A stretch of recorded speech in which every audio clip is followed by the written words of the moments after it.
Delivered thousands of presentations across 6 continents for business leaders, TEDx talks, troops on the front lines, and he's even performed for royalty. Dan's philosophy can be summarized by the title of his book, Off Balance on Purpose. He believes he will never achieve perfect balance and should instead learn to embrace uncertainty and initiate positive changes that lead to growth. So, ladies and gentlemen, get ready to expand your thinking, sharpen your focus, and have some fun. Please help me welcome Dan Thurman.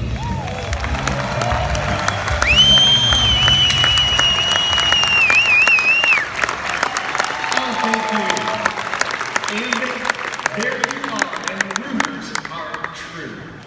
I've been hearing about you from my friends in this business, like Walter Bond, my good buddy, and he said, Dan, this is one audience that is unlike any other. They don't just sell energy, they bring it with them. Yeah! Woo! And I'm feeling that is definitely the case. And my goal today is to help enhance and accelerate your ambition so that you can leave this town with a new drive inside of you to achieve greatness, inspired by your peers, leveraging your past to be more present and to create an incredible, unstoppable future. Why? Because it matters. Because your why drives it all. Now, I thought, well, how could I emphasize this in a way that would really set the tone? And it occurred to me that maybe I should have started with action in order to earn the right to be successful and to have your respect, to inform your lives. What if when Daryl introduced me, instead of a moment ago just walking up on stage, what if I came out from backstage and built some momentum? Started to run across this sizable platform, and about the time I got behind the lectern, it would get interesting as I would throw my body into a round-off, if you don't know, like a cartwheel, with your feet together, going backwards from my feet to my hands, back to my feet, and landing, ready to begin. What do you think? Yeah, that would be good, okay? But it's late in the day, I'm a little tired, and you saw the video, so it's okay. I mean, no, I mean, you can already, hold on. Wait a second. Indulge me here with a show of your hands. How many of you can picture me pulling this off? If you can picture it, you can see it happening. That is fantastic. And it also means we don't have to do it. So moving on. I mean, you have the vision. You have the image. Isn't that enough? Absolutely not. No way, my friends, because you know what? It's about action. If your ambition is not combined with action, it will never be realized. So today we're going to make that happen, and I need your help. I need some energy. Hold your hands out about this far apart, right? And that was one voice. We're going to clap our hands together one time. Ready, go? Good, good. We got some time zone issues in the room. That's okay. In a moment, we'll sync it up. We'll get listening to one another. We'll find one team and one voice. And we're going to build it a little louder and stronger and faster. When I feel the love in the room, we'll see what happens. Ooh. But there's no turning back now, is there? Not if I want your respect. Not if I want your attention. Not if I want to earn the right to inform and contribute to your incredible life. And that's the message. If you're serious about growth in this business or in your life, you need to voice the intention, the ambition. And when you do, you find a new level of commitment inside of you. You'll see resources around you far differently. But again, it all takes a matter of stretching into the uncertainty and then a step in the right direction to take action. Are you ready? Hands out. Deep breath. Mainly that's for me, but thank you, I appreciate it. And let's go. Oh yeah, ladies and gentlemen, everybody, come to again. Welcome,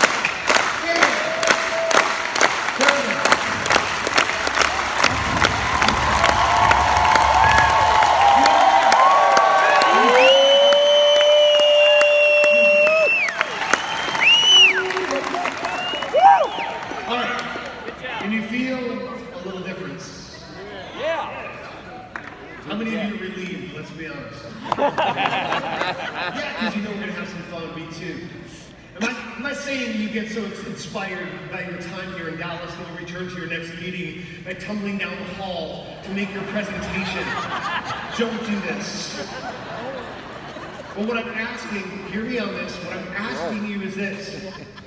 What are you going to be willing to do differently? Come on. What are you going to be willing to do that maybe you weren't quite so willing before you got here? Right? To throw yourself into uncertainty, driven by momentum of your past, demonstrating your flexibility, launching yourself into the uncertainty as you go. You know, because I've been doing this for a long, long time. I've been speaking professionally, working with some of the greatest organizations and leaders for the past 25 years. I've also been the president of the National Speakers Association, which is the collegial group of Walter and myself and many, many others who, you know, thousands across the country and around the world who combine and share talents. Here's what I've learned. What separates people who have ambition and get results from those who do not? Three things, right? You can imagine these three circles overlapping. The first we just talked about. It's a big circle here with a W inside of it. It says willingness. Willingness. Not just wanting something. Being willing to apply your will, to do what it takes. Not just what you think it's going to take, but whatever it actually takes. Your willingness is tested day in, day out, because what you expected might be required varies in real time, in real circumstances. But if you truly are willing, you rise to the occasion and say, yes, I'm in, I'm all in. Then you move to the second circle, abilities. A, abilities. What do you need to know? What skills must you develop? What knowledge must you acquire in order to step into a new environment, into a new profession, into a new level of success in this business? Maybe it means having difficult conversations or learning the right methods to reach new prospects and to bring them into your network and to be able to grow a successful company, to drive yourself and be self-motivated every single day. The answers are in this room. You can find those abilities. But this third circle is what separates so many from ever getting there. Those who know what they want, they are willing, and they know what it's going to take. They just don't never get there. And it's this one, the C, capacity. Capacity. This is like your personal bandwidth, okay? Like, how much can you handle? How much can you learn? How can you learn to take out of your life what's not important in order to do more of what is essential? Capacity is about how do you learn? And are you learning more quickly? Are you learning more efficiently than maybe you did in the past? And a year from now, will you be an even better learner than you are today? You see, you could view your capacity as fixed, as finite. I only have so much time and energy, which is true if you think about it. Or you could view your capacity, your personal capacity, as ever expanding. Because that's also true. We also know individuals, we all know them, who just seem to be able to take on more responsibility, to do more with their lives, and to seemingly make it look easy. All right, I want to share with you a quick example of someone I learned about when I was 17 years old, about to graduate high school, and his name was John Goddard. Now, John Goddard, when he was 15 years old, decided to set some ambitions for his life, some goals. And he wrote them down on a sheet of paper that he just titled his life list, my life list. He started numbering down the left side, writing ideas as they came into his head. And he was not short on ambition. No, in fact, he was an avid reader. He loved reading National Geographic magazine and knew a lot about the world. So his number one goal was to explore the Nile River from beginning to end in a kayak. Wow. The world's longest river, no one had ever done it. He thought it would be cool. And the same with the Congo River and the Rio Coco in Nicaragua and others. He wanted to climb mountains. Mount Kilimanjaro, Mount Ararat, the Matterhorn, Mount Rainier, Mount Fuji, Mount Vesuvius, and many others. You get the idea. Learn to fly a plane, land and take off from an aircraft carrier as the pilot. He wanted to become an Eagle Scout, to dive in a submarine, to hold his breath underwater for 2 minutes. He wanted to learn to fence and learn French and jiu-jitsu, and he wanted to learn Arabic and Spanish and be able to speak these languages fluently, and also learn medicine so he could go into Africa and bring it to tribes who did not have the resources. He was an avid practitioner of his faith, and he also brought his ministry everywhere he went. He was also a man who just loved to go and do things like see the Great Wall of China and the Leaning Tower of Pisa. Okay. He also wanted to light a match with a .22 rifle, write a book, milk a poisonous snake, marry and have children, and live to see the 21st century. Now, from that perspective, let me ask you, what are your goals? Could you imagine being so audacious to think that your life could be filled with such richness, to have that type of ambition? And then imagine even achieving a small percentage. Would that not entitle you to say you lived an extraordinary life? You bet. How do you think John actually did on his list? Give me a percentage, realistically, of what you think he may have achieved of the list that I just shared with you. 65. 20%, 40%, that would be amazing. Okay, the truth is he got his goals slightly out of order. First he married and had children. No. Then he just lost interest in everything. Oh, no. Not true. Everything I shared was checked off his list and much, much more. Wow. Now, when I read his story when I was 17, I thought, that's extraordinary. He must have been like independently wealthy. Nope. He had to figure it out every step of the way, take jobs that would take him to his adventures and places. He joined the Air Force to learn how to fly. He had to raise money and get sponsors to go on these expeditions to places that had never been explored and build relationships and friendships with others who could take him down the road. And they all were responding to his what? His ambition. Your ambition, if it's loud enough, if it's strong enough, if it's connected to a big enough why, others will want to help you.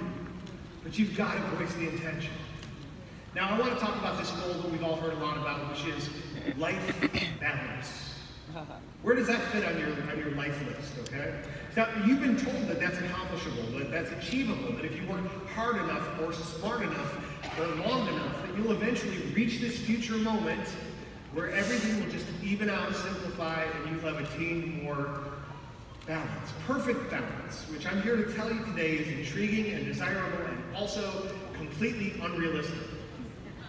You will never achieve perfect balance because life is not a hypothetical future. Life is an undeniable present. And I mean that both ways. The present moment is all you ever get. It's your only chance to learn, to make a decision, to contribute to someone else's journey, to recognize what's critical for you to hear, and then to take action on it in that moment. In fact, if you look at what you have and what you've attained in your life, in any respect, personally, professionally, healthfully, relationships, what you are now is nothing more than how you've leveraged all the moments of your past to this one. And so if we desire more, if we want to grow and be better, if we have ambition, the first commitment is to expanding the moment, to being better at maximizing our moments, right?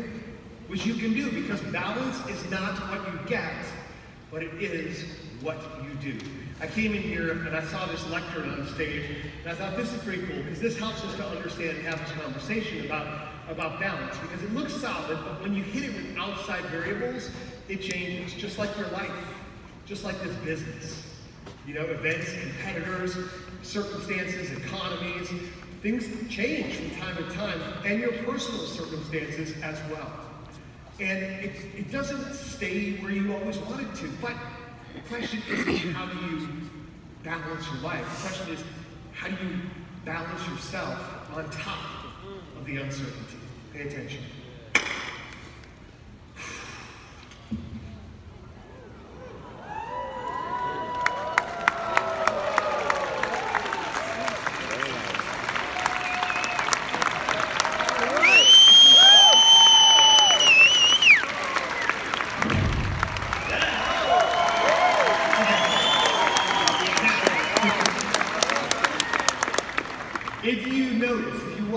carefully, right?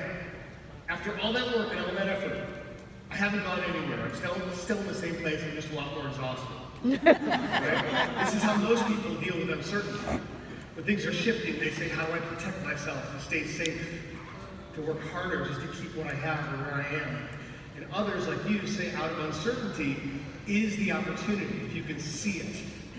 And then if you can lean in and go off balance on purpose. I wrote that book, Off Balance on Purpose, to liberate you from the expectation or goal of trying to achieve the unachievable, this attainment of perfect balance, and really from the guilt that goes along with not having it. You are amazing men and women. And all your life you've been dedicated to the work that you do and to the people that you love, and perhaps on top of all that effort you're pouring out is this residual guilt because you can't be all things to all people all the time. And you need to let that go. Because that is preventing you from being in the moment that you have, willing and able to bring your best self to the challenges that you face. Yes? Yes. And so the question becomes, how do we go off balance? How do we recognize what's important, driven by our sense of purpose and mission and meaning? And we lean in. This may surprise you, but when I was 11, I was a hyperactive kid. No way. That's true, I still am. I'm 51 now. And people sometimes ask me, Dad, what are you going to do when you're 60? You're not going to still be doing tumbling runs and handstand push-ups. I say, yeah, it's going to be more impressive. Yeah.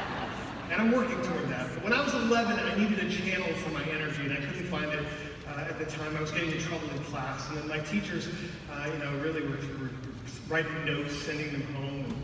But I found my channel for my energy, a sense of purpose, if you will, at the strangest place. It was the King Richard's Renaissance Festival. Have you ever been to a Renaissance fair? Yeah. If not, it's like 16th century England in perfect form, created with the village and the king and the queen, knights jousting.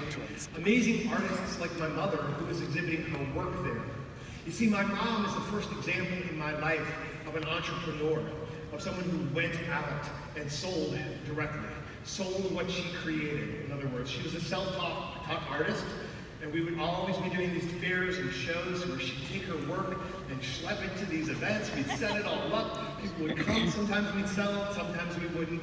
We learned a lot of lessons along the way. She also taught classes and ran a mail order business out of our basement as well. I was learning a lot from my mom, but what she taught me was, it doesn't matter what you do, Dan. You can be an artist in any profession or any career. What matters is how you do it. Bring your own uniqueness and creativity and passion to what you do, whatever you choose and wherever you find yourself. And you can design a life that's exciting and worthwhile. So, after helping Mom get set up in her shop, I started wandering around, and one day I saw a juggler. I watched his show 6 times in a row. I moved over closer after every show until the last one of the day when he called me and he said, "Kid, you've been here all day. Are you lost?" And then he got an idea, and he said, "I know. Can I help you? Would you like to learn?" And I found that channel for my energy. And here's why. When he asked me, "Do you want to learn?" That's not what I heard. What I heard was, "You can do this." You see the difference? I wasn't fishing for the invitation, right? I wasn't hoping he would teach me. I was elevating his success and accomplishments and abilities, separating myself from it. I'm in the audience. He's the one who bridged that gap and said, "No, kid, this is within you. I see it." And when you think about why you're in this room, I bet you can clearly identify in your upbringing, in your career, and in your pathward ambit, those who reached out to you and said, "You can do this. I believe in you. You're successful. You have something that is valuable."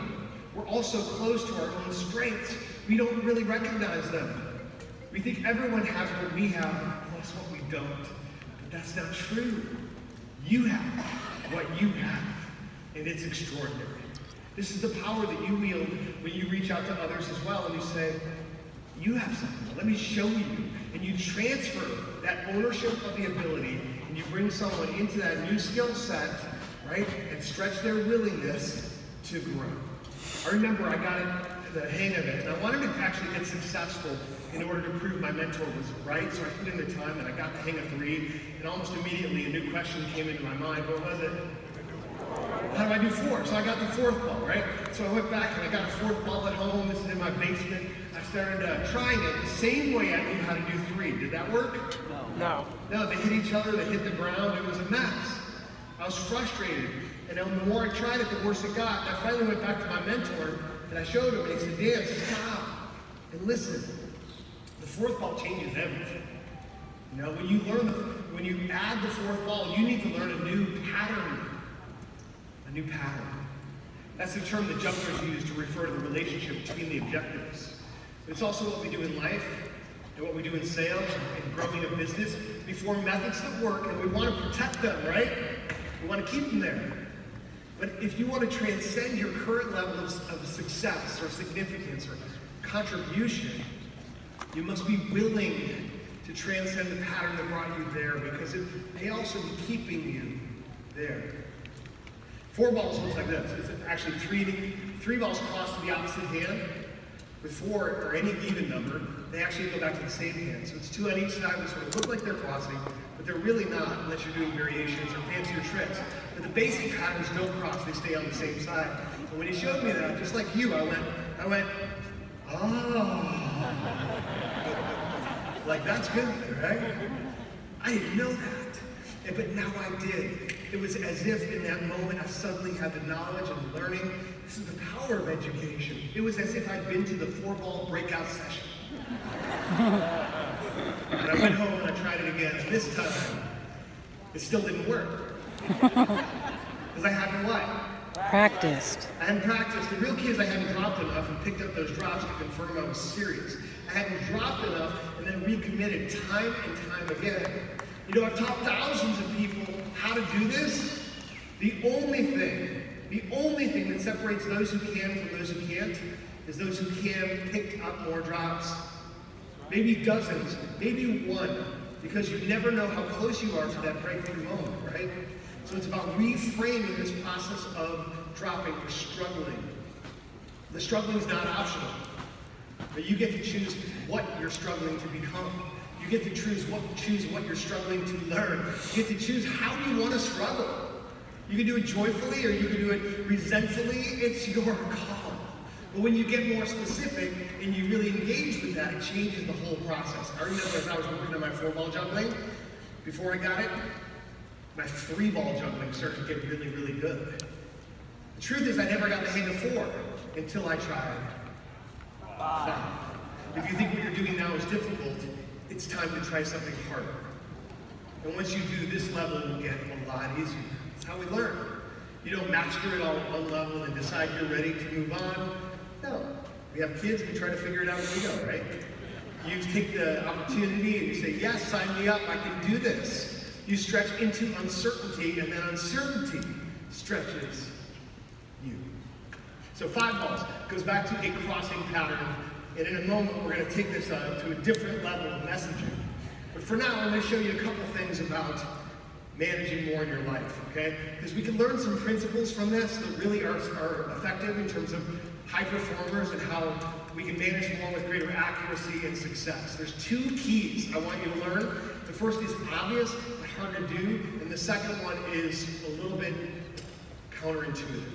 First, in order to manage more, you must keep looking up. Keep looking up, which I know sounds so motivational. Keep looking up, everybody, right? Like I'm talking about positive attitude, which is not all true. What I'm talking about is execution.